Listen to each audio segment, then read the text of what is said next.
அவருடையவர்கள் எல்லாரும் எடுத்துக்கொள்ளப்படுவார்கள்.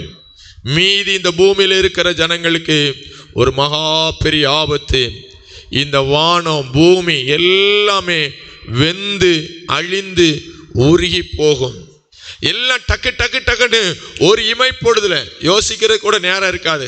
உடனே சர்ச்சைக்கு ஓடி போயிடலாம், உடனே ஞானஸ்நானம் எடுத்துடலாம், உடனே சபையில போய் பரிசுத்த ஆவியின் அபிஷேகம் பெற்றுடலாம். அதற்கு வாய்ப்பே இருக்காது. இப்போதான் வாய்ப்பு.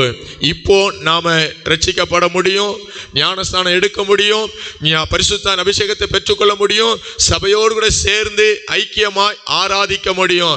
இதுதான் வாய்ப்பு, இதுதான் காலம்.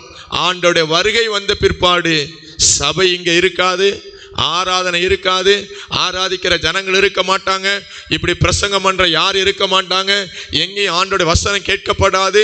கர்த்தருடைய வசனத்தை ஜனங்கள் தேடி வந்தாலும் வசனம் கிடைக்க கூடாத ஒரு பஞ்ச காலம் வருகிறது.